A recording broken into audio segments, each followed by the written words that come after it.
दोस्तों नमस्ते। आज हम करेंगे यूनिट 3 से लेकर यूनिट 10 तक के स्मरणीय तथ्य। जो कंटेंट है उनका रिवीजन संपूर्ण यूनिट का, यूनिट 3 से यूनिट 10 तक का।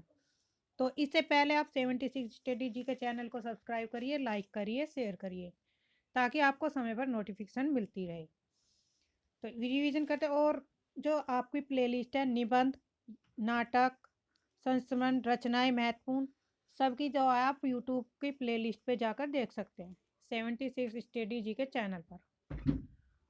तो प्लेलिस्ट बनी हुई है, आप वहाँ से सारे कंटेंट की यूनिट वाइज कंटेंट का देख सकते हैं। और PYQ भी हुए हुए हैं, वन लाइनर क्वेश्चन है, जो आप वहाँ से आपको बहुत हेल्प होगी रिवीजन करने के लिए। स्टार्ट करते हैं।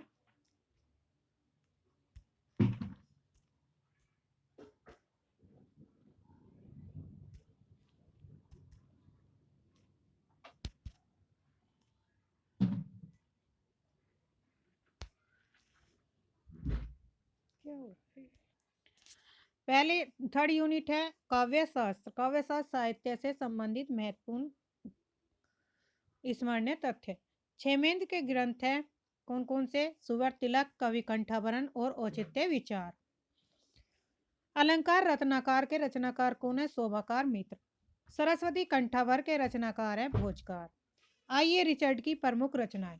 द फाउंडेशन ऑफ एस्थेटिक्स 1922 ईस्वी में। यह रचना CK ओगडेन और जेम्स वुड के साथ मिलकर लिखी थी। यानी कि जो तो फाउंडेशन ऑफ एस्थेटिक्स रचना है वो सन 1922 में लिखी गई। यह दो कवियों ने मिलकर रचना लिखी, CK ओगडेन और जेम्स वुड के साथ मिलकर। मीनिंग ऑफ मीनिंग का प्रकाशन वर्ष है 1923। Principle of literary criticism 1924। Science and poetry 1925। Practical criticism 1929। Coleridge on imaginations 1935। The philosophy of rhetoric 1936। तो ये आई रिचर्ड की प्रमुख रचनाएं थी जो हर एग्जाम में पूछी जाती है। नेक्स्ट है TS इलियट की प्रमुख रचनाएं। Selected essays, the sacred wood, the waste land. Rhetoric के रचनाकार अरस्तु हैं। एस्थेटिक के रचनाकार बेनेडिक्टो क्रोचे हैं। और काव्य शास्त्र से संबंधित भी मैंने जितने भी पाश्चात्य और भारतीय कवियां हैं और उनकी प्रमुख रचनाएं, क्रमवार और प्रकाशन वर्ष क्या भी यूनिट थर्ड की जो प्रमुख रचनाएं हैं उनकी भी प्लेलिस्ट बना रखे, तो आप वहां से यहाँ देख सकते हैं। 10-15 मिनट की वीडियो होगी, उसमें सारी रचनाएं दी गई हैं। नेक्स्ट है मैथ्यू अर्नाल्ड की प्रमुख रचनाएं। Literature and drama, culture and anarchy, essays and criticism. Lyrical ballads की है 1798 ईस्वी में। इसके लेखक है विलियम और कोलरिज के सहलेखन में लिखी थी। यानी कि विलियम वर्ड्सवर्थ और कोलरिज ने दोनों ने मिलकर यह रचना लिखी थी। कौन सी? Lyrical ballads. पोएटिक्स इमेज के रचनाकार कौन है? तो CD लीविस। काव्यशास्त्र शब्द का सर्वप्रथम प्रयोग किसने किया था? तो भोजराज ने किया था। एक तरफ संप्रदाय है प्रवर्तक और समय। रस संप्रदाय के प्रवर्तक है भरत मुनि और इनका समय है 2री शताब्दी। अलंकार संप्रदाय के भामा और इनका समय है 6ठी शताब्दी के। रीति के प्रवर्तक है वामन, समय है इनका 8वीं शताब्दी। ध्वनि का आनंदवर्धन 9वीं शताब्दी। वक्रोन्तीय कुंतक 10वीं से 11वीं शताब्दी। औचित्य के क्षेमेंद्र जो 11वीं शताब्दी के माने जाते हैं। कुंतक ने रीति के भेद माने हैं कौन कौन से? सुकुमार, विचित्र, मध्यम, मार्ग। तो कुंतक ने रीति के कौन कौन से भेद माने हैं? सुकुमार, विचित्र, मध्यम और मार्ग। आनंदवर्धन ने संगठना को माना है और असमासा, माध्यम समासा, दीर्घ समासा, ये इन्होंने भेद माने हैं आनंदवर्धन ने। मम्मट ने वृत्ति को कमाना जिसमें उपनारिगिरा, परुषा और कोमला है। मम्मट के कौन कौन से हैं? वो वृत्ति को मानते हैं। वृत्ति के अंतर्गत उपनारिगा, परुषा और कोमला। कविता का कर्म अर्थ मात्र ग्रहण करना नहीं होता, अपितु बिंब ग्रहण करना भी होता है, शुक्ल का कथन है। मिथक का जन्म व्यक्ति में नहीं बल्कि समूह के मानस में होता है, वह भी चेतन मन में नहीं अचेतन मन में। यह कथन किसका है? युग का।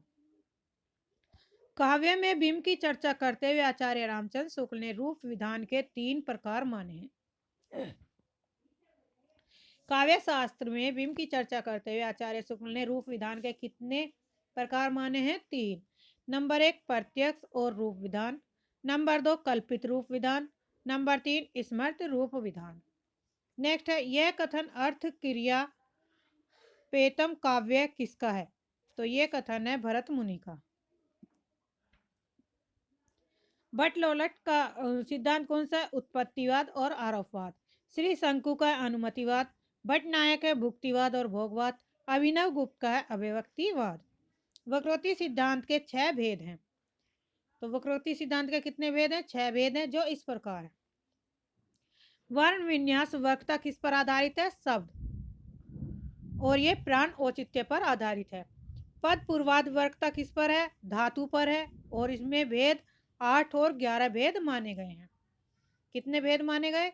8 और 11। एक बुक में निशा अग्रवाल की बुक में 8 और बच्चन दूसरी जो बुक देखी थी उसमें 11 भेद माने गए हैं। तीसरा है पद परार्थ वक्रता के 6 भेद हैं, जो वाक्य प्रत्यय पर आधारित है। चौथा है वाक्य वक्ता, यह आधारित है वस्तु पर आधारित।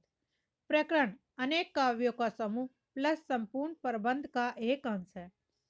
छठा है प्रबंध प्रकरण का समूह रूप सब माइनस सबसे व्यापक वक्रता। तो ये इनके 6 भेद हैं, इनसे हर एग्जाम में क्या होता है? क्वेश्चन बनते हैं। ये एग्जाम की दृष्टि से महत्वपूर्ण तथ्य हैं जो मैंने बनाए हैं। दंडी के संदर्भ में दंडी का ग्रंथ कौन सा है? तो काव्य दर्शन है, काव्य दर्श। और ये दंडी का समय काल है 7वीं शताब्दी। काव्य दर्शन में 4 परिच्छेदों का उल्लेख है। दंडी ने अलंकार और गुण में पार्थक्य किया है। आनंद वर्धन ने रीति को संगठना कहा है। आनंद वर्धन ने रीति को क्या कहा? संगठना। वामन ने रीति को रीति की आत्मा माना है। ध्वनि विरोधी आचार्य कौन कौन है? तो इनमें है महिम भट्ट, भट्ट नायक और कुंतक। ये लेखक है ध्वनि विरोधी। और ध्वनि के समर्थक आचार्य हैं मम्मट। रुद्रट ने प्रतिभा के 2 भेद माने। कौन कौन से? सहजा और उत्पाद्या।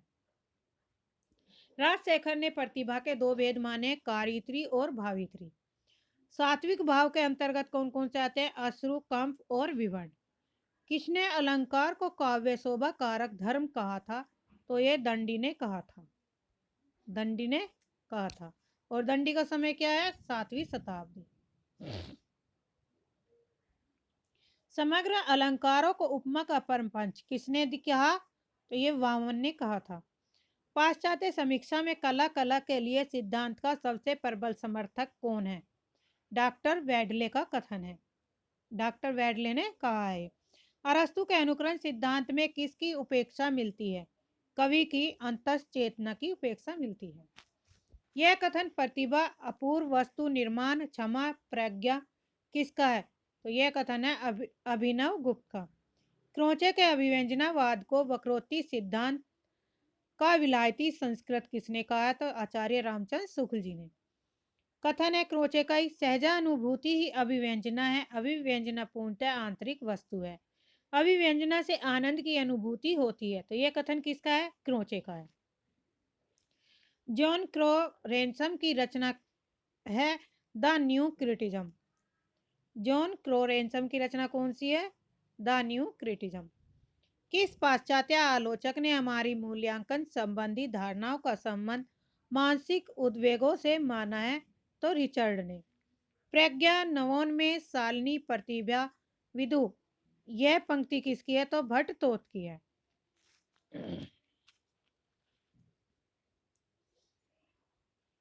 किसकी मान्यता है कि औदात्य अभिव्यक्ता की उच्चता पर उत्कृष्टता का नाम है? लोनजाइनस का।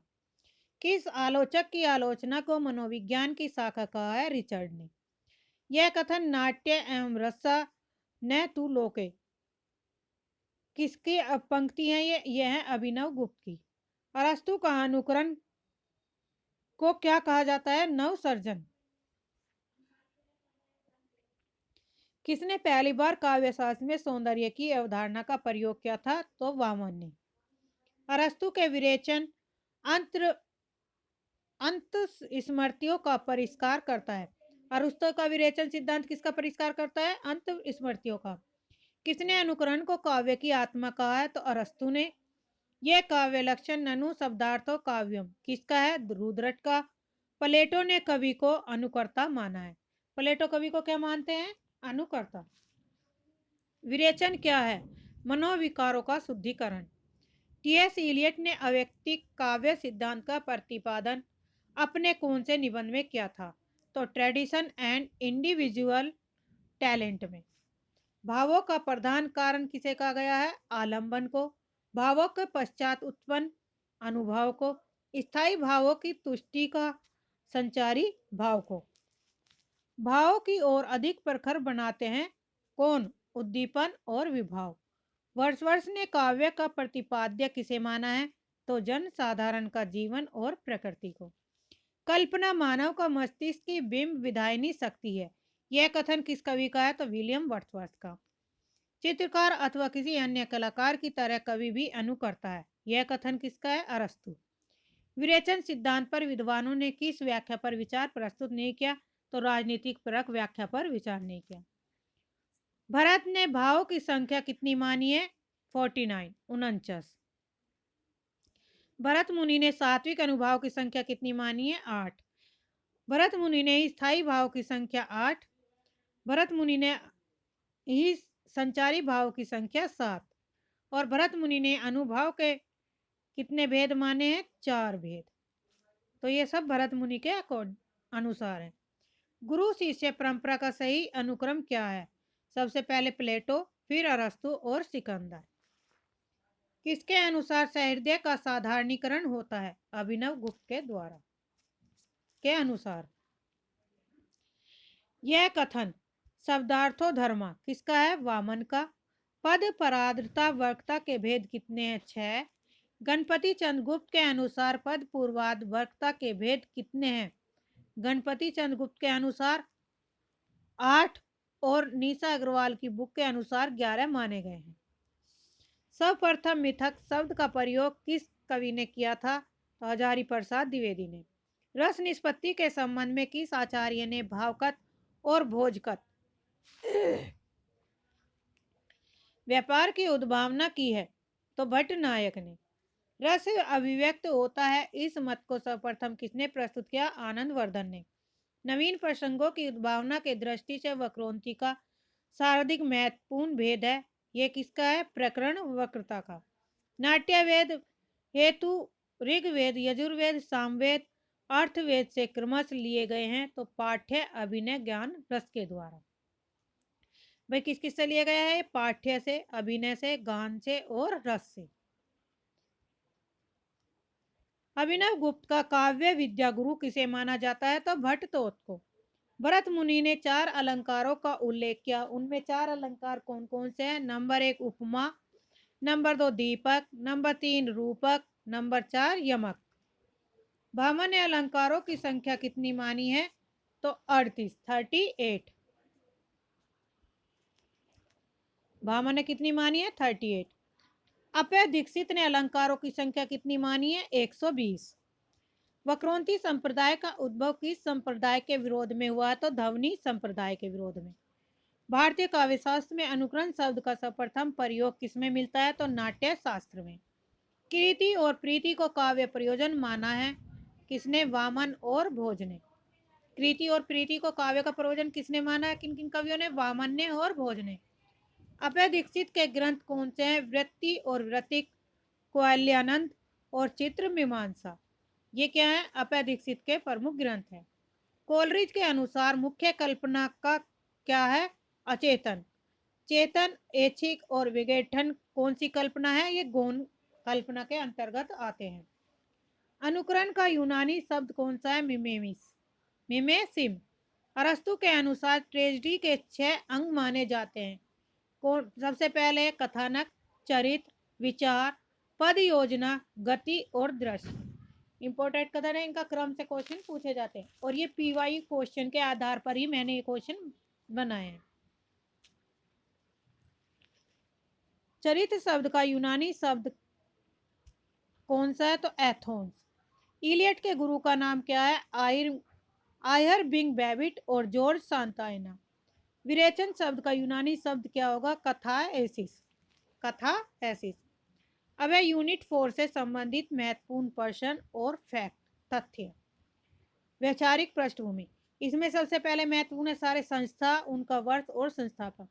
ब्रह्म समाज, ब्रह्म समाज की स्थापना कब हुई? 1828 ईस्वी में। संस्थापक है राजा राम मोहन राय। तत्वबोधनी सभा का 1839 और देवेंद्र ठाकुर संस्थापक है।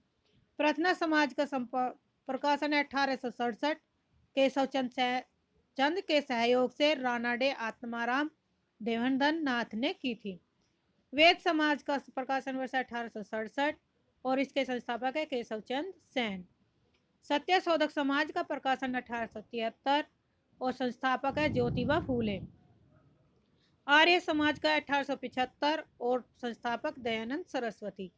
थियोसॉफिकल समाज रामकिशन मिश्र। थियोसॉफिकल समाज की स्थापना किसने की? 1882 ईस्वी में ब्लांट वस्की एवं कर्नल अलकाट। रामकिशन मिश्र की स्थापना 1897 में स्वामी विवेकानंद के द्वारा की गई। चौखंबा योजना प्रारंभ किसने की थी? राम मनोहर लोहिया ने। सप्त क्रांति की अवधारणा न से संबंधित। सप्त क्रांति और चौखंबा योजना किसने की? ये राम मनोहर लोहिया ने ही शुरुआत की थी इनकी दोनों की। हिंद स्वराज पुस्तक के लेखक कौन है? महात्मा गांधी। स्वराज का मूल रूप से कौन सी भाषा में लिखी गई थी? हिंद स्वराज की भाषा कौन सी थी? तो गुजराती भाषा में लिखी गई थी। उत्तर आधुनिकता शब्द का प्रयोग कला के संदर्भ में किसने किया? जॉन बार्थ ने। उत्तर आधुनिकवादी चिंतक कौन कौन कवि हैं? तो बोदरिया है, फ्रांसुआ लियोतर, फ्रेडरिक जमेसन। मार्क्सवादी चिंतक के अंतर्गत कौन कौन से? कॉडवेल, गोरकी और लेनिन। ये कौन है? ये मार्क्सवादी चिंतक है। कौन कौन है? कॉडवेल, गोरकी और लेनिन। मनुष्य की मृत्यु की घोषणा किसने की? जैक डेरिडा ने। लेखक की मृत्यु की घोषणा रोला बार्थ ने। लेखक के अंत की घोषणा लोएन टिलिंग ने। विचारधारा का अंत की घोषणा किसने की? डैनियल बेल ने। संरचनावाद का जनक किसे कहा जाता है? सोस्योर को। उपन्यास का अंत की घोषणा किसने की? इलियट ने। डेरिडा लेखन को किसका स्रोत मानते हैं? तो तमाम सांस्कृतिक क्रम का। संरचनावाद को मार्क्सवादी परंपरा में स्थान देने का श्रेय किसे जाता है? तो लुई अल्दायुसर को। फ्राइड के मनोविज्ञान से प्रभावित उपन्यासकार कौन से हैं? आगे मनोविश्लेषणवादी चिंतक के अंतर्गत आते हैं फ्राइड, एडलर और युग। व्यक्तित्व के प्रकारों का सिद्धांत किसका सबसे महत्वपूर्ण सिद्धांत था? तो सबसे महत्वपूर्ण सिद्धांत किसका था? युग का। अस्तित्ववादी चिंतक कौन है? तो गैब्रियल मार्शल और फ्रांच कोफका कामू। ये क्या है? ये अस्तित्ववादी चिंतक है और इनके अस्तित्ववादी चिंतक के प्रेरणा कौन थे? कीकेगार्ड। महावीर प्रसाद द्विवेदी और हिंदी नवजागरण रचना का प्रकाशन वर्ष कब हुआ? तो 1977 ईस्वी में। डॉक्टर राम मनोहर लोहिया की सप्त क्रांति कितने प्रकार के? तो 7 क्रांति की अवधारणा दी है। पहली है नर नारी की समानता के लिए। दूसरी सप्त क्रांति का है पर्दे की गुलामी के खिलाफ स्वतंत्रता तथा विश्व लोक राज्य के लिए। तीसरी क्रांति का है अस्त्र शस्त्रों के विरुद्ध तथा सत्याग्रह के लिए। चौथी है रंगभेद के कारण राजकीय आर्थिक तथा वैचारिक असमानता के विरुद्ध। पांचवी है संस्कारगत जन्म जाति प्रथा के विरुद्ध तथा पिछड़े वर्गों के को विशेष अवसर प्रदान करने के लिए। छठा है व्यक्तिगत पूंजी संबंधी विषमताओं के विरोधों के आर्थिक समानता के लिए। सातवीं है निजी जीवन में अनाधिकार आवश्यक हस्तक्षेप के विरुद्ध तथा लोकतंत्र पद्धति के लिए। देखिए यहाँ पे क्रम के अनुसार भी क्वेश्चन पूछा जाएगा या कूट में कि इसमें से कौन कौन से सप्त क्रांति के पॉइंट है, कौन सा पहला है और कौन सा बाद में। तो इस तरह के क्वेश्चन बन रहे हैं आजकल यूजीसी नेट में। यूजीसी नेट के लिए महत्वपूर्ण वीडियो आपके लिए, तो इसे आप एक बार जरूर देख लीजिए। ये सातों क्रांति आपके रटे होने चाहिए इसके पॉइंट। फिर है चौखंबा योजना। चौखंबा योजना के का सुझाव किसने दिया था? राम मनोहर लोहिया ने दिया, जिसमें है ग्राम, मंडल, प्रांत और केंद्र इन शक्तियों के विकेंद्रीकरण का मुख्य सुझाव दिया था। नेक्स्ट है मार्क्सवाद की अवस्था को पहले से बाद के क्रम में, यानी कि मार्क्सवाद की जो अवस्था है वो क्रम से, यहाँ पे तो क्रम पे ही दिया हुआ है, एग्जाम में आपको इधर बाद का पॉइंट पहला बाद में और बाद का बीच में ऐसे करके दे देंगे, तो आपको ये क्रम से याद करना है। यहाँ पे क्या है? ये क्रम है पहले से लास्ट तक। तो पहला है आदिम साम्यवाद, दूसरा है दास व्यवस्था, तीसरा है सामंतवाद, पूंजीवाद, समाजवाद और साम्यवाद। सिगमंड फ्राइड का समय कब है? तो 1856 से 1939 ईस्वी में। युग का समय है 1875 से 1961 ईस्वी में। मार्क्स गांधी तथा समस्याएं किसकी पुस्तक है? राम मनोहर लोहिया की। मिथ ऑफ सिसिफस किसकी पुस्तक है? कामू की। बीइंग एंड नथिंग सात्र की। ए जेसी ऑफ रीडिंग एजरा पाउंड की। दावे राट दावे राट ऑन किसकी पुस्तक है? क्वींथ बुक्स की। फोर्ट विलियम कॉलेज के संबंध कथन। नंबर 1 है फोर्ट विलियम कॉलेज की स्थापना 10 जुलाई 1800 ईस्वी में की गई। नंबर 2, फोर्ट विलियम कॉलेज की स्थापना गवर्नर जनरल वेलेजली ने की थी। इसकी स्थापना कलकत्ता में हुई। फोर्ट विलियम कॉलेज की स्थापना कहाँ पर हुई? कलकत्ते में। और हिंदी हिंदुस्तानी विभाग के अध्यक्ष कौन रहे थे? गिलक्रास्ट थे। वेरी इंपॉर्टेंट है, कोई सा भी पॉइंट उठा के इसमें पूछ लेंगे कूट में, और कौन सा नहीं है, तो ये पॉइंट आपको अच्छे से याद होने चाहिए आपको। कोलकाता स्कूल बुक सोसाइटी की स्थापना 1817 ईस्वी में। आगरा स्कूल बुक सोसाइटी की स्थापना 1833 में। A dictionary of English and Hindustani पुस्तक किसकी है? गिलक्रास्ट की। फोर्ट विलियम कॉलेज में खड़ी बोली में लिखी गई पहली रचना कौन सी है? तो प्रेम सागर और नासिकेतोपाख्यान। नासिकेतोपाख्यान का दूसरा नाम क्या है? चंद्रावती। प्रेम सागर के लेखक है लल्लूलाल और नासिकेतोपाख्यान के कवि हैं सदल मिर्स। तो ये आपकी वैचारिक भूमि से महत्वपूर्ण तथ्य थे जो इस प्रकार थे। अब यूनिट 5 में जो कविताएं लगी हैं वे कविता और उनका संग्रह। तो यहाँ हम स्टार्ट करते हैं जायसी से, जिसमें पद्मावत के 57 खंड हैं। कितने खंड हैं? 57 खंडों में विभक्त है। और ये हमारे पाठ्यक्रम यूजीसी नेट में कौन सा खंड लगा हुआ? 30वां खंड लगा हुआ, जिसमें नागमती वियोग खंड का वर्णन किया गया है। तो उससे संबंधित ये खंड दिए गए हैं और इनका कभी कूट से कभी कौन सा क्रम से इन्हें पूछ लेते हैं। इसमें से क्वेश्चन हर परीक्षा में बन रहे हैं। तो पहला है स्तुति खंड, दूसरा है सिंगल द्वीप वर्णन खंड का है, तीसरा है जन्म खंड, चौथा है मानस रोधक, पांचवा सुआ खंड, छठा है रत्नसेन जन्म खंड, सातवां है बनीजारा खंड, आठवां है नागमती सुआ संवाद खंड, नौवां है राजा सुआ संवाद खंड, 10वां है नक्सिक खंड, 11वां प्रेम खंड, 12वां जोगी खंड, 13वां है राजा गजपति संवाद खंड, 14वां है बोहित खंड, 15वां सात समुद्र खंड, 16वां है सिंगल द्वीप खंड, 17वां है मंडप गमन खंड, 18वां है पद्मावती वियोग खंड, वेरी इंपॉर्टेंट है। 19वां पद्मावती सुआ भेंट खंड, ये भी इंपॉर्टेंट है। बसंत खंड 20वां। 21वां है राजा रतन सेन सती खंड, इंपोर्टेंट है। पार्वती महेश खंड, राजा गढ़ छेका खंड 23वां है। 24वें पे है गंधर्व सेन मंत्री खंड। 25वां है रतन सेन सूली खंड। 26वां है रतन सेन पद्मावती विवाह खंड, इंपोर्टेंट है, वेरी इंपोर्टेंट। 28वां है रतन सेन साथी खंड। 27वां पद्मावती रथ सेन भेंट खंड, ये भी इंपोर्टेंट है। 29वां है सठ ऋतु वर्णन खंड। 30वां है नागमती वियोग खंड और 31वां है नागमती संदेश खंड। 32वां है रत्नसेन विदाई खंड, वेरी इंपॉर्टेंट। 33वां देश यात्रा खंड। 34वां है लक्ष्मी समुद्र खंड। 35वां चित्तौड़ आगमन खंड, वेरी इंपॉर्टेंट। नागमती पद्मावती विवाद खंड, वेरी इंपॉर्टेंट। 36वां 37वां रतन सेन संस्तुति खंड। 38वां राघव चेतन देश निकाला खंड, वेरी इंपॉर्टेंट। 39वां राघव चेतन दिल्ली गमन खंड। 40वां स्त्री भेद वर्णन खंड। 41वां पद्मावती रूप चर्चा खंड, इंपोर्टेंट। पद्मावती रूप चर्चा खंड कौन से उसमें है? 41वें में। 42वां बादशाह चढ़ाई खंड। 43वां राजा बादशाह युद्ध का खंड। 44वां राजा बादशाह मेल खंड। 45वां बादशाह भोज खंड। 46वां चित्तौड़गढ़ वर्णन खंड। 47वां रत्नसेन बंधन खंड। 48 है पद्मावती नागमती विलाप खंड। 49वां देवपाल द्वितीय खंड। 50वां बादशाह द्वितीय खंड। 51 है पद्मावती गोरा बादल संवाद खंड। 52वां है गोरा बादल युद्ध यात्रा खंड। 56वां गोरा बादल युद्ध खंड। 54 है बंधन मोक्ष पद्मावती मिलन खंड, वेरी इंपॉर्टेंट। 55वां रतन सेन देवपाल युद्ध खंड। 56वां राजा रतन सेन वैकुंठवास खंड। 57वां पद्मावती नागमती सती खंड, वेरी इंपॉर्टेंट है। जिन जिन पर मैंने इंपॉर्टेंट बताया उन्हें तो आप अच्छे से एक बार पढ़ लीजिए।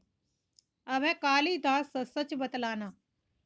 जो कालिदास की सच बतलाना कविता है उसमें क्रम से कौन कौन से शब्द आए हैं? जैसे इंदुमती, शिवजी, अज, कामदेव, रति और यक्ष। और इसमें किस प्रथम दिवस में किस महीने का वर्णन किया गया? आषाढ़ मास का। मैथिली सन गुप्त भारत भारती का प्रकाशन वर्ष है 1912। इसके 3 खंड हैं और ये 3 खंड शीर्षकों में विभक्त हैं। कौन सा? मैथिली सन गुप्त का। पहला खंड है अतीत का खंड, अतीत खंड। इस खंड में ये शीर्षक दिए गए हैं। मंगलाचरण से शुरू होता है उपकर्णिका। नंबर 1 भारतवर्ष की श्रेष्ठता, हमारा उद्धव, हमारे पूर्वज, आदर्श, आर्य स्त्रियां, हमारी सभ्यता, हमारी विद्या बुद्धि, हमारा साहित्य, कला कौशल, हमारी वीरता,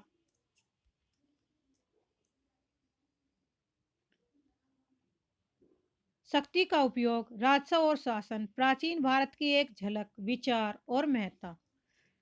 नेक्स्ट है अवनति का आरंभ, महाभारत, अनार्यों का आक्रमण, अवतार, बोधकाल, जनमत, मतभेद, हिंदू धर्म, हिंदू, विकास में ह्रास, मुसलमानों का प्रवेश, यमन राजत्व, आत्माभिमान, यमन राजत्व का अंत, ब्रिटिश राज्य और हमारी दशा। ये थे अतीत खंड से संबंधित महत्वपूर्ण शीर्षक। अब है भविष्य खंड दूसरा।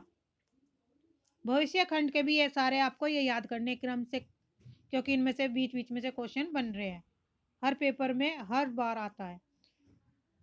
भविष्य खंड में उद्बोधन, आशा, आदर्श और विश्वास, विश्राम, शुभ काम, कामना और विनय। इसमें 6 हैं, ये तो इजी आपके याद हो जाएंगे। नेक्स्ट खंड है वर्तमान खंड। वर्तमान खंड प्रवेश से प्रारंभ होता है। प्रवेश वर्तमान भारत, प्राचीन चिन्ह, दारिद्र्य, दुर्भिक्ष, कृषि और कृषक, गोवध, व्याधियां, व्यापार, रईस, रईस के सपूत, अविद्या, शिक्षा की अवस्था, साहित्य, संगीत, सभाएं, उपदेशक, धर्म की दशा, तीर्थ और तीर्थ पांडे, मंदिर और महल, साधु संत, ब्राह्मण, क्षत्रिय, वैश्य, शूद्र, स्त्रियां, संतान और समाज। मैथिली सन गुप्त को भारतीय रचना की मूल प्रेरणा कहाँ से मिली थी? मुसद्दे हाली तथा ब्रजमोहन दत्तात्रेय केकी द्वारा रचित भारत दर्पण पुस्तक से प्राप्त हुई। मैथिली सन गुप्त ने स्वयं को कौटुंबिक कवि मात्र कहा। ऐसे कौन से कवि है जिन्होंने खुद को यानी कि स्वयं को कौटुंबिक कवि मात्र कहा? तो मैथिली सन गुप्त। इन्होंने भारत भारती लिखने पर महात्मा गांधी ने राष्ट्र कवि की उपाधि भी दी थी। तो राष्ट्र कवि की उपाधि किसने दी थी मैथिली सन गुप्त को? महात्मा गांधी जी ने। किस रचना के उपलक्ष्य में? भारत भारती के। मैथिली सन गुप्त की रचना है साकेत, 1931 ईस्वी में प्रकाशन वर्ष।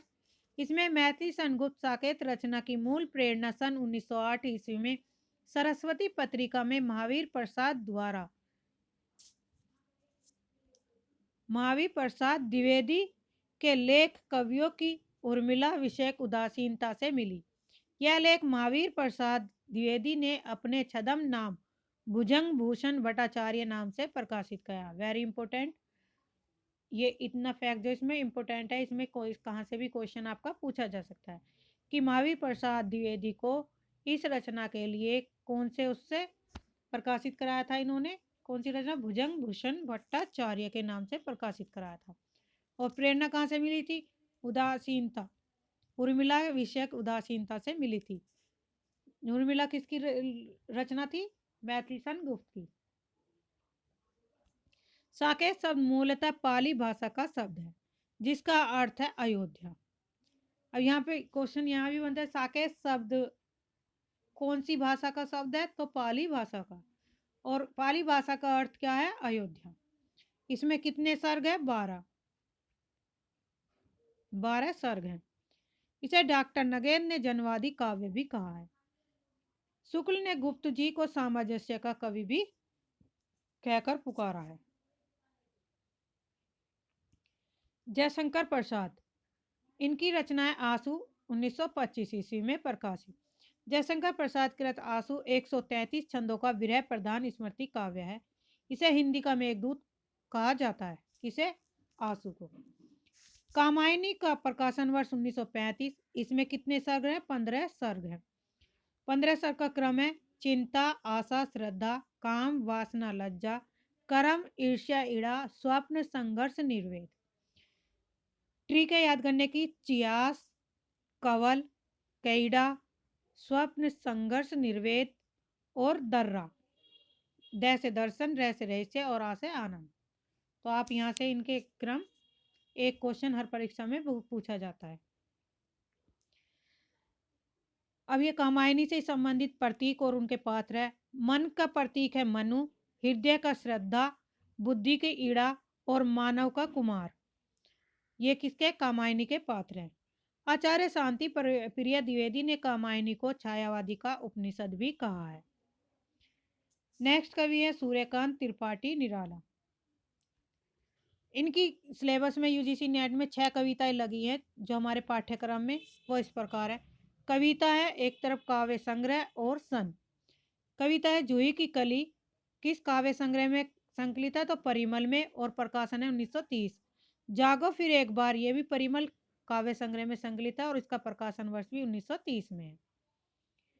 सरोज स्मृति अनामिका के द्वितीय संस्करण में है, प्रकाशित है 1938। और सरोज स्मृति का समय है 1935 और कहीं कहीं 36 भी मिलता है। राम की शक्ति पूजा का प्रकाशन वर्ष 1936, यह भी अनामिका द्वितीय के संस्करण के काव्य संग्रह में प्रकाशित हुई थी, समय 1938 में। कुकुरमुता कविता है, कुकुरमुता काव्य संग्रह में ही संकलित है और इसका प्रकाशन वर्ष 1942। बांधो ने नाव इस ठाव बंधु, जो कविता है वो अर्चना काव्य संग्रह में संकलित है और प्रकाशन है 1950 ईस्वी में। नेक्स्ट कवि सुमित्रा नंदन पंत की कविता है।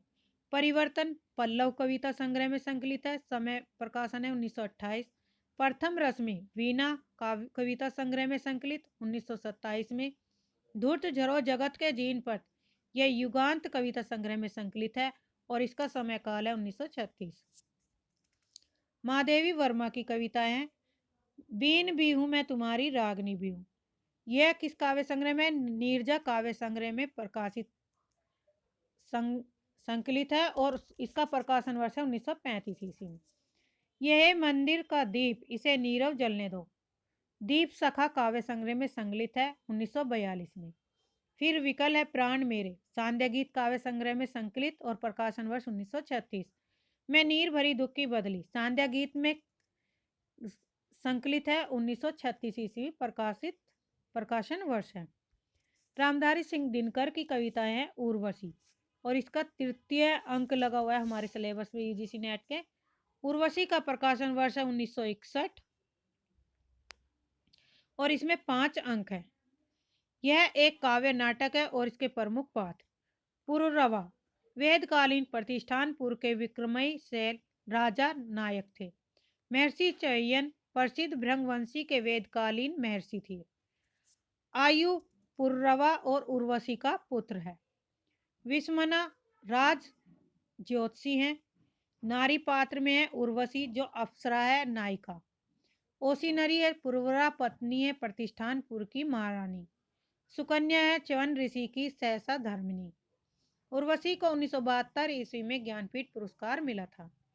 रश्मि रथी का प्रकाशन वर्ष 1952 और इसमें 7 सर्ग हैं। किसमें? रश्मि रथी में। नागा अर्जुन की 6 कविताएं लगी हुई पाठ्यक्रम में, जो इस प्रकार है। कालिदास कविता है और ये सतरंगो पंखों वाली कविता संग्रह में संकलित है। इसका प्रकाशन है 1959। बादल को घिरते देखा युगधारा में, प्रकाशन वर्ष 1953। अकाल और उसके बाद, सतरंगो पंखों वाली 1959।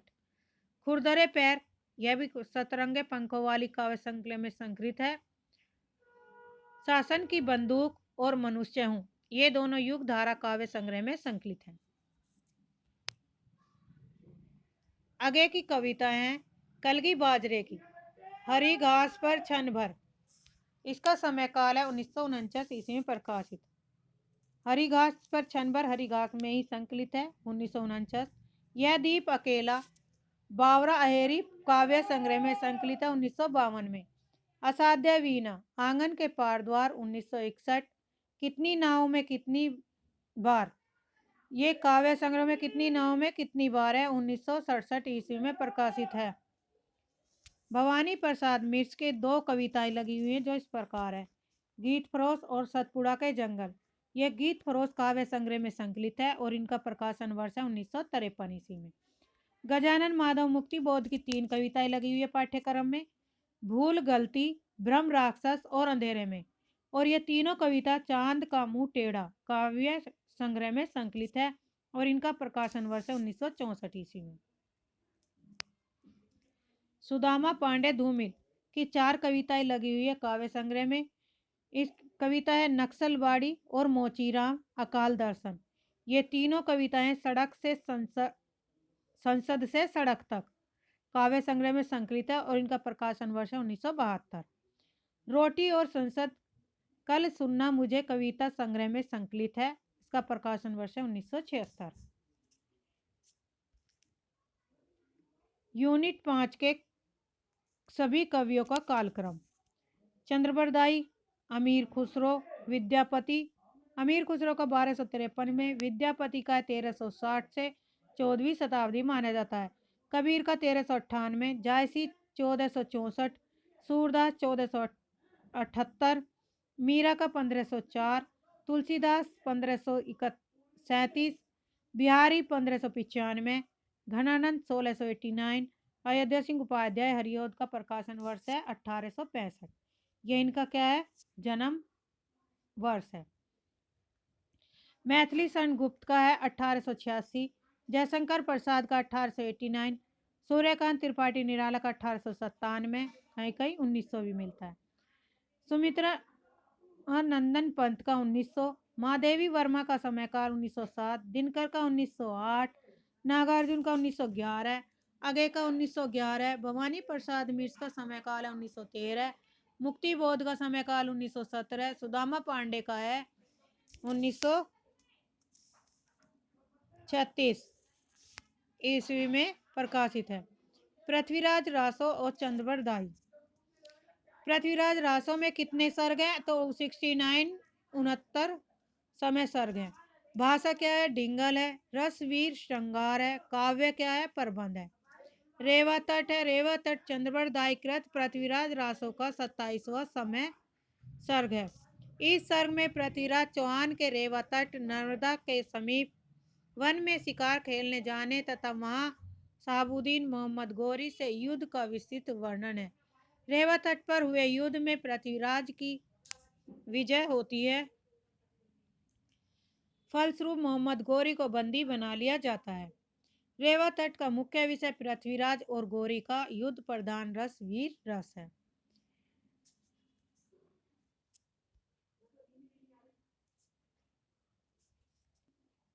यूनिट 6 से संबंधित है परीक्षा गुरु, जिसके लेखक है श्रीनिवास दास।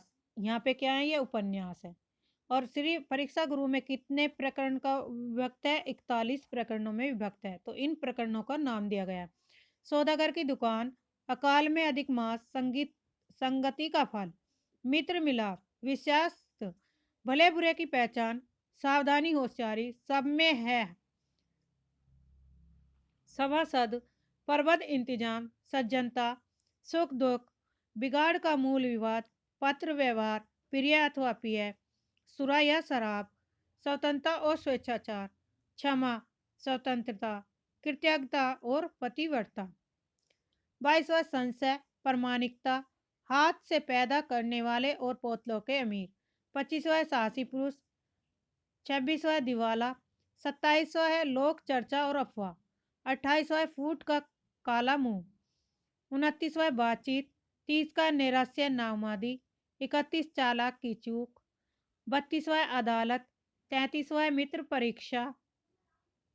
34वां हीन प्रभा बदरोबी। 35वां स्तुति निंदा का भेद। 36वां धोखे की टट्टी। 37वां विपत्त में धैर्य। 38वां सच्ची प्रीति। 39वां प्रेत भय और 40वां सुधरने की रीति और 41वां सुख की परमावधि। देखिए, अगर आपको सारे याद नहीं हो रहे तो आप 5-6 शुरू के याद कर लीजिए, 5-6 बाद के, जिससे क्या होगा, आप क्वेश्चन कर ले जाएंगे। फिर है शेखर की एक जीवनी। शेखर एक जीवनी का प्रकाशन वर्ष है 1940। इसके 2 भाग हैं। प्रथम भाग है उत्थान 1940 से 41। दूसरा भाग है संघर्ष 1944। पहले भाग में ऊषा और ईश्वर। दूसरा बीज और अंकुर। तीसरा प्रकृति और पुरुष। चौथा पुरुष और परिस्थिति। दूसरे भाग में पुरुष और परिस्थिति की। दूसरा है बंधन और जिज्ञासा। तीसरा शशि और शेखर। चौथा है धागे, रस्सियां और गुंजन। नेक्स्ट है अंधेर नगरी, भारतेंदु हरिश्चंद्र का उपन्यास है। इनका प्रकाशन वर्ष है 1881। यह एक प्रहसन है और इसमें 6 अंक है। भारतेंदु हरिश्चंद्र का जन्म समय है 1850 से 1885। स्थान है, इसमें कितने अंक दिए गए हैं? 6 अंक। पहला अंक है स्थान बाह्य प्रांत है, जिसमें 2 महंत जी और उनके 2 चेलों के साथ गाते हुए आते हैं। दूसरा स्थान बाजार का है। तीसरा स्थान जंगल का। चौथा है राज्यसभा। 5वां स्थान अरण्य, गोवर्धन दास गाते हुए आते हैं। और 6ठा अंक है स्थान शमशान का। इसकी ट्रिक है बाजरा। पहले स्थान को हम याद रख सकते हैं कि बाह्य प्रांत से है। फिर तीनों ये किससे बन जाएगा? बाजरा शब्द से, बाजरा। तो बा से बाजरा जैसे जंगल और रा से राज्यसभा। अरण्य और शमशान हम वैसे याद रख सकते हैं। नेक्स्ट है अंधायु। इसका समय काल प्रकाशन वर्ष है 1955 ईस्वी में। इसके लेखक है धर्मवीर भारती। धर्मवीर भारती का जन्म समय 1926 से 1997। यह अंधायु एक गीत नाट्य है और इसमें भी 5 अंक है। पहला अंक इसका कहाँ से? स्थापना से शुरू होता है अंधायु। पहला अंक है कौरव नगरी। दूसरा अंक पशु का उदय। तीसरा अश्वत्थामा का सत्य। तीसरे और चौथे में क्या है? अंतराल है, जिसमें पंख, पहिए और पट्टियां दी हुई है। चौथा अंक है गांधारी का साप। 5वां अंक है विजय, एक कर्मिक आत्महत्या। और समापन प्रभु की मृत्यु। प्रभु की यानी कि कृष्ण जी की मृत्यु से समापन होता है। नेक्स्ट उपन्यास है भारत दुर्दशा। इसका प्रकाशन वर्ष 1880 ईस्वी में। यह भारतेंदु हरिश्चंद्र जी का उपन्यास है। इसे नाट्य, रास्य और लासक रूपक भी कहा जाता है। इसमें 6 अंक है। कितने अंक है? 6। पहला अंक है स्थान वीथी, एक योगी गाता हुआ आता है। दूसरे अंक में शमशान है, टूटे फूटे मंदिर। तीसरा अंक का संबंध है स्थान मैदान से। चौथे और 5वां में इसमें उल्लेखनीय है। 5वां अंक में है स्थान किताब खाना और 6ठे अंक में एक स्थान गंभीर वन का मध्य भाग। नेक्स्ट नाटक है स्कंदगुप्त 1928 ईस्वी में। इसमें 5 अंक हैं और इसमें कुल 33 दृश्यों का वर्णन है। इसमें कुल 33 दृश्य। और कितने अंक है इसमें? 5। स्कंदगुप्त नाटक का प्रकाशन वर्ष है 1928 और इसके लेखक है जयशंकर प्रसाद। प्रथम अंक में 7 दृश्य, द्वितीय में 7 दृश्य, तृतीय में 6 दृश्य, चतुर्थ में 7 दृश्य और 5वें में 6 दृश्य। प्रथम अंक के दृश्य और उनके नाम। उज्जैनी में गुप्त साम्राज्य का स्कंदवार। दूसरा है कुसुमपुर के राज मंदिर में सम्राट कुमार गुप्त और उनके पार्षद। तीसरा है पथ में मातृगुप्त। चौथा है अनंत देवी का सुसज्जित प्रकोष्ठ। 5वां अंतपुर का द्वार। 6ठा है नगर प्रांत के पंथ में। और सातवां अवंती के दुर्ग में देवसेना, विजय और जयमाला। अगर आपको डिटेल में पढ़ना है तो मैंने यूनिट वाइज प्लेलिस्ट बना रखी है, तो आप प्लेलिस्ट पे जाइए और वहाँ से आप वन बाई लाइनर सारे निबंध और रचनाकार उनके सब दिए गए हैं स्टेप बाय स्टेप।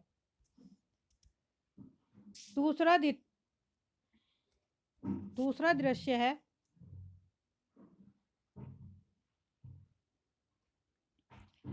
द्वितीय अंक में 7 दृश्य।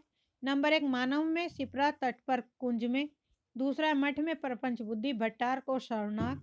तीसरा देवकी के राज मंदिर का बाहरी भाग जो मदिरा उपरांत शरणाक का प्रवेश होता है। बंदी गृह में देवकी और रामा है। अवंती दुर्ग का एक भाग जो बंधु वर्मा और जयमाला का प्रवेश करता होता है। पथ में भट्टारक और उसकी माता का होना। सातवां राजसभा भट्टारक भीम वर्मा मातृगुप्त तथा मुदगल के साथ एक ओर से स्कंद गुप्त का और दूसरी ओर से गोविंद गुप्त का प्रवेश होता है। तृतीय अंक है, उसमें 6 दृश्य हैं जो इस प्रकार है। नंबर 1 शिप्रा तट शमशान साधक के रूप में प्रपंच बुद्धि दूर से स्कंद गुप्त आता है। तीसरे में मगध के राजमंदिर अनंत देवी पुरगुप्त विजय और भट्टारक है। चौथे में उपवन में जयमाला और देवसाना है। पांचवें में गंधार की घाटी रणछेद तुरई बजती है। छठे में दुर्ग के सम्मुख कुंभा का रणछेद चक्रपालित और स्कंद गुप्त है। चतुर्थ अंक में इसमें 7 दृश्य हैं। नंबर 1 प्रकोष्ठ में विजय और अनंत देवी। दूसरा भट्टार का शिविर नर्त की घाती है। तीसरे में काश्मीर न्यायाधिकरण में मातृगुप्त एक स्त्री और दंड नायक। चौथा है नगर प्रांत के पंथ में धातु सेन और प्रख्यात कीर्ति। पांचवा बिहार के समीप चतुष्पथ एक और ब्राह्मण लोग बलि का उपकरण लिए, दूसरी ओर उत्तेजित भिक्षु और बौद्ध जनता के दंड नायक का प्रवेश है।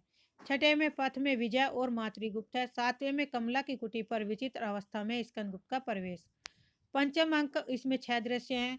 पथ में मुदगल है। दूसरा है कनिष्क स्तूप के पास महादेवी की समाधि अकेले प्रणदत्त टहलते हुए दिखाई देते हैं। तीसरा स्तूप का एक पार्श्व जो नागरिकों का आवागमन, उन्हीं में वेश बदले हुए मातृगुप्त भीम वर्मा और चक्रपालित सर्वनाथ कमला रमा इत्यादि का, और दूसरी ओर से वृद्ध प्रणदत्त का हाथ पकड़े हुए देवसेना का प्रवेश होता है। चौथा है महाबोधि बिहार में अनंत देवी पुरगुप्त प्रख्यात कीर्ति हून सेनापति। पांचवा रणक्षेत्र में सम्राट स्कंदगुप्त भट्टारक चक्रपालित प्रणदत्त मातृगुप्त भीम वर्मा इत्यादि सेना के साथ परिक्रमण करते हैं। उद्यान का एक भाग। नेक्स्ट नाटक है चंद्रगुप्त नाटक। इसका समय काल है 1931 ईस्वी में, जिसमें जयशंकर प्रसाद इसके लेखक है और उसमें 4 अंक हैं। प्रथम अंक में 11 दृश्य, द्वितीय में 10, तृतीय अंक में 9 दृश्य और चतुर्थ अंक में 14। प्रथम अंक के 11 दृश्य और उनके नाम। नंबर 1 तक्षशिला के गुरुकुल का मठ चाणक्य सेन। दूसरा है मगध सम्राट का विलास कानन।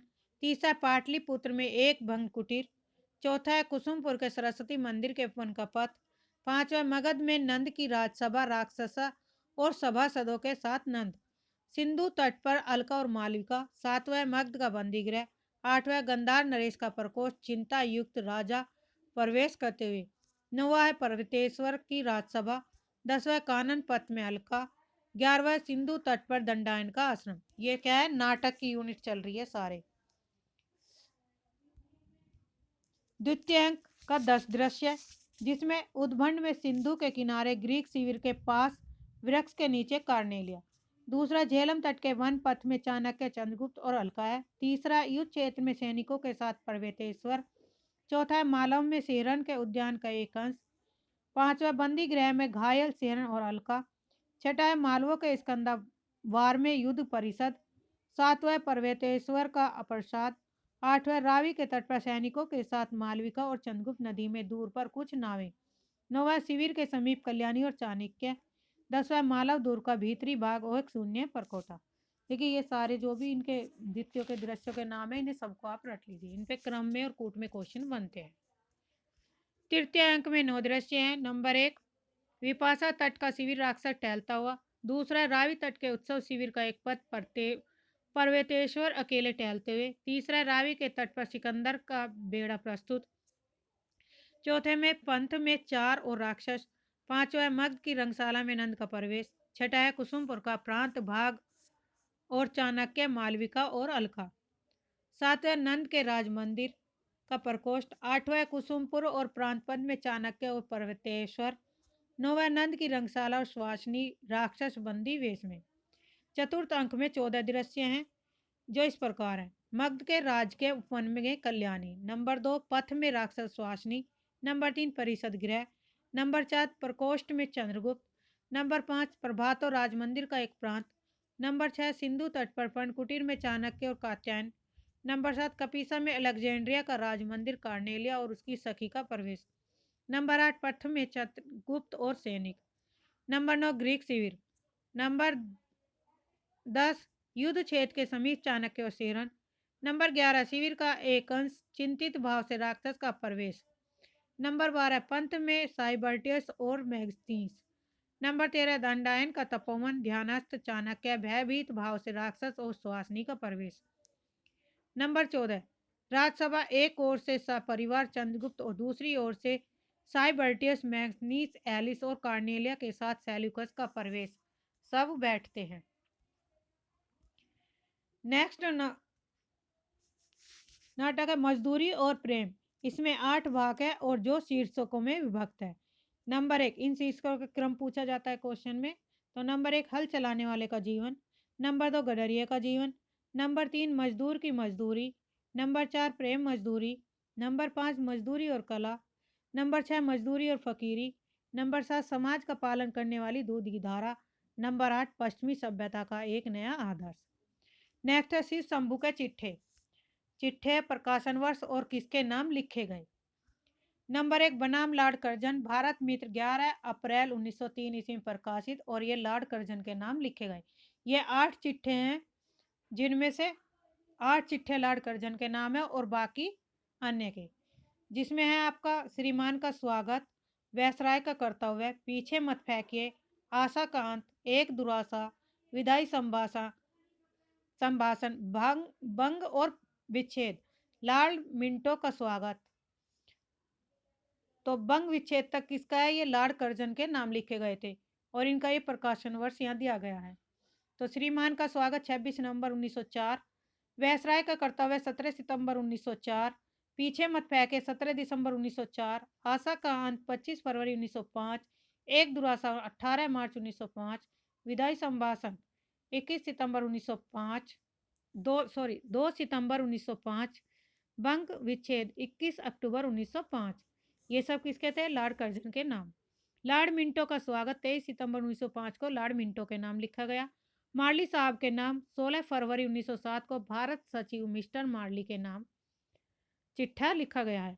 आशीर्वाद है जो 30 मार्च 1957 को लॉर्ड मिंटो के नाम लिखा गया। शाइस्ता खां का खत 1 25 नवंबर 1905 फूलर साहब के नाम। शाइस्ता खां का दूसरा खत 18 अगस्त 1906 ये भी फूलर साहब के नाम लिखा गया। सर सैयद अहमद खां का स्वागत खत 9 मार्च 1907 से अलीगढ़ कॉलेज के छात्रों के लिए लिखा गया था। नेक्स्ट है कविता क्या। इसके लेखक है आचार्य रामचंद्र शुक्ल और इससे संबंधित महत्वपूर्ण तथ्य। यह निबंध विचारात्मक निबंध है। सर्वप्रथम यह निबंध सन 1909 ईस्वी में सरस्वती पत्रिका में प्रकाशित हुआ। यह निबंध चिंतामणि भाग 1 निबंध संग्रह में संकलित है। चिंतामणि भाग 1 का प्रकाशन वर्ष 1939 ईस्वी में हुआ। यह निबंध चिंतामणि के भाग 1 निबंध संग्रह में 11वें क्रम पर आता है। कविता क्या है। निबंध में कुल 13 खंड है जिनके नाम इस प्रकार है। उन 13 खंडों के नाम है सभ्यता के आवरण और कविता। नंबर 2 कविता और सृष्टि का प्रसार। नंबर 3 मार्मिक तथ्य। नंबर 4 काव्य और व्यवहार। नंबर 5 मनुष्यता की उच्च भूमि। नंबर 6 भावना या कल्पना। नंबर 7 मनोरंजन। नंबर 8 सौंदर्य। नंबर 9 चमत्कारवाद। नंबर 10 कविता की भाषा। नंबर 11 अलंकार। नंबर 12 कविता पर अत्याचार और नंबर 13 कविता की आवश्यकता। आत्मकथा क्या भूलूं क्या याद करूं के लेखक है हरिवंश राय बच्चन और इसका प्रकाशन वर्ष है 1969।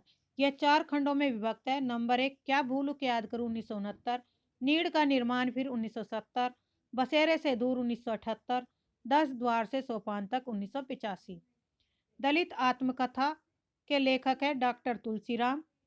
और मुर्दैया, दलित आत्मकथा कौन सी है? मुर्दैया। इसका प्रकाशन वर्ष है 2010।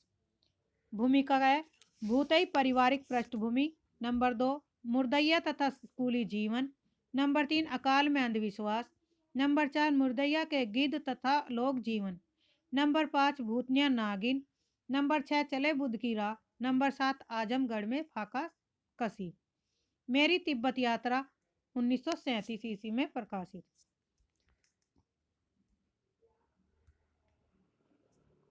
यह कितने खंडों में? 5 खंड में। खंड 1 में है लहासा से उत्तर की ओर। खंड 2 चाड़ की ओर। खंड 3 सैक्या की ओर। खंड 4 जैनम की ओर। और खंड 5 नेपाल की ओर। एक साहित्य की डायरी के लेखक है गजानन मुक्तिबोध। इसमें 13 प्रकरण है जो इस प्रकार है। तीसरा छंद नंबर 1। दूसरा एक लंबी कविता। तीसरा डबरे पर सूरज का बिंब। चौथा हाशिए पर कुछ नोट्स। पांचवा है सड़क से लेकर एक बातचीत। छठा एक मित्र की पत्नी का प्रश्न चिन्ह। सातवां नए की जन्म कुंडली 1, नए की जन्म कुंडली 2, वीरकार। और 10वां है विशिष्ट और अद्वितीय। 11वां है क्वट्यन और काव्य सत्य। 12वां कलाकार की व्यक्तिगत ईमानदारी 1 और 13वां कला की व्यक्तिगत ईमानदारी 2। ये 13 शीर्षक है। 13 प्रकरण के नाम है। नेक्स्ट, अरे यावर रहेगा याद। ये शीर्षकों में विभक्त है। परशुराम से तुरखम, एक टायर की राम कहानी, किरणों की खोज, देवताओं के अचल में, मौत की घाटी में, छठा अलूरा, सातवां माजुली, आठवां बहता हुआ पानी निर्मला, नौवा है सागर सेवित मेघ मेघलित, कन्याकुमारी से नंदा देवी तक। नेक्स्ट है आवारा मसीहा जीवनी है। यह किसके द्वारा लिखी गई? शरत विष्णु प्रभाकर के द्वारा। और किस पर आधारित है? शरत चंद पर। तो ये 3 पर्वों में विभक्त है। प्रथम पर्व दिशहरा जिसमें 18 भाग हैं। द्वितीय पर्व दिशा की खोज, इसमें भी 18 भाग हैं। और तृतीय पर्व दिशांत, इसमें 29 भाग हैं। प्रथम पर्व दिशहरा के 18 भागों के नाम। नंबर 1 विदा का दर्द। नंबर 2 भागलपुर में कठोर अनुशासन। नंबर 3 राजू उर्फ इंद्रनाथ से परिचय। नंबर 4 वंश का गौरव। नंबर 5 होनार बिरवान। नंबर 6 गोविंद हुड। नंबर 7 अच्छे विद्यार्थियों से कथा विद्या विशारद तक। नंबर 8 एक प्रेम पलवित आत्मा। नंबर 9 वह युग। नंबर 10 नाना प्रकार से विद्रोह। नंबर 11 शरत की घर में मत आने दो। नंबर 12 राज उर्फ इंद्रनाथ की याद। नंबर 13 सृजन का युग। नंबर 14 आलो और छाया। नंबर 15 प्रेम की अपर भूख। नंबर 16 निरुद्देश्य की यात्रा। नंबर 17 जीवन मंथन में से निकला विष। नंबर 18 बंधुहीन लक्ष्यहीन प्रवास की ओर। द्वितीय पर्व दिशा की खोज, इसमें 18 भाग हैं जो, और 18 भाग के नाम इस प्रकार हैं। एक और स्वानभंग। नंबर 1 एक और स्वानभंग। नंबर 2 सभ्य समाज से जोड़ने वाला गुण। नंबर 3 खोज और खोज। नंबर 4 वह अल्पकालिक दाम्पत्य जीवन। नंबर 5 चित्रांकन। नंबर 6 इतनी सुंदर रचना किसने की। नंबर 7 प्रेरणा के स्रोत। नंबर 8 मोक्षता से हिरणमयी। नंबर 9 गृहदात।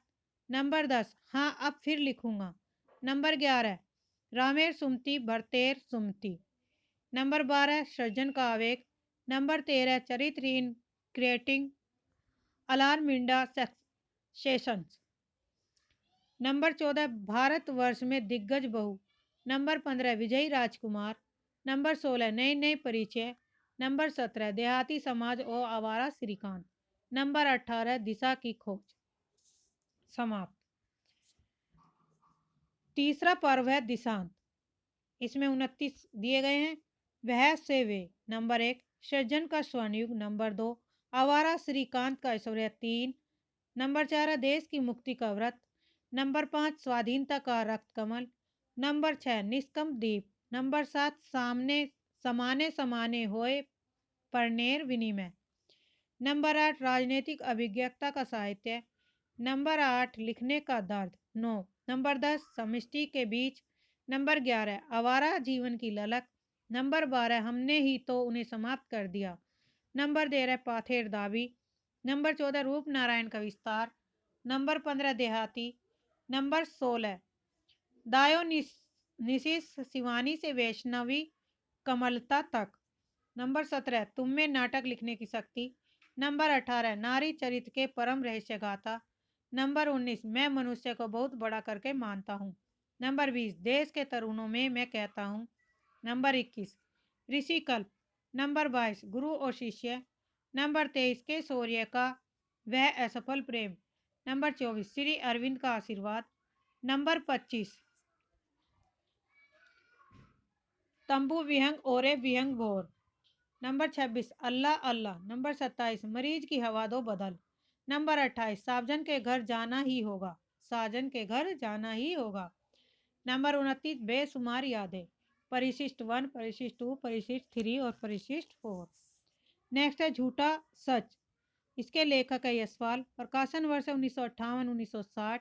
यह दो भागों में विभक्त है। पहला भाग है वतन और देश, दूसरा भाग है इसका देश का भविष्य।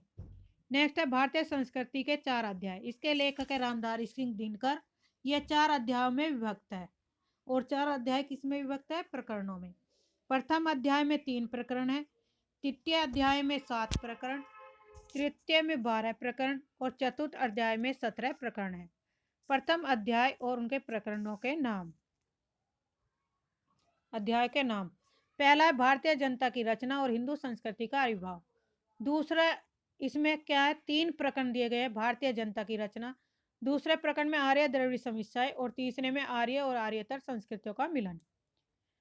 पहले अध्याय का नाम क्या है? भारतीय जनता की रचना और हिंदू संस्कृति का आविर्भाव है। फिर इसमें 3 प्रकरणों का उल्लेख किया गया जो इस प्रकार है। दूसरा अध्याय है जिसका नाम है प्राचीन हिंदुत्व से विद्रोह तक। और इस प्राचीन हिंदुत्व विद्रोह में कितने प्रकरण है? 7। पहला प्रकरण है बुद्ध से पहले का हिंदुत्व। दूसरे प्रकरण में जैन धर्म। तीसरा प्रकरण बौद्ध। चौथा वैदिक बनाम बौद्ध मत। पांचवें में प्राचीन भारत और ब्रह्म शिव। छठा है बौद्ध साधना का शाक्त प्रभाव। सातवें प्रकरण में बौद्ध आंदोलन का सामाजिक प्रश्न। ये सब क्या है? प्रकरण के नाम। तृतीय अध्याय में 12 प्रकरणों में विभक्त है और तृतीय अध्याय का नाम क्या है? हिंदू संस्कृति और इस्लाम। और इसके अंतर्गत प्रकरण 1 हिंदू मुस्लिम पंच की भूमिका। प्रकरण 2 में इस्लाम धर्म। प्रकरण 3 में मुस्लिम आक्रमण और हिंदू समाज। चौथे प्रकरण में हिंदू मुस्लिम संबंध। पांचवें में है इस्लाम का हिंदुत्व का प्रभाव। छठे में भक्ति आंदोलन इस्लाम। सातवें में प्रकरण में अमृत और हलाल का संघर्ष। आठवें प्रकरण में सिख धर्म। नौवां कला और शिल्प पर इस्लाम का प्रभाव। 10वां साहित्य और भाषा का प्रभाव। 11वां उर्दू का जन्म और 12वां सामाजिक संस्कृति के कुछ और रूप। चतुर्थ अध्याय है। चतुर्थ अध्याय का नाम है भारतीय संस्कृति और यूरोप और इसके अंतर्गत है प्रकरण 4 अध्याय में कितने प्रकरण है? 17। प्रकरण 1 अब इन प्रकरण के नाम।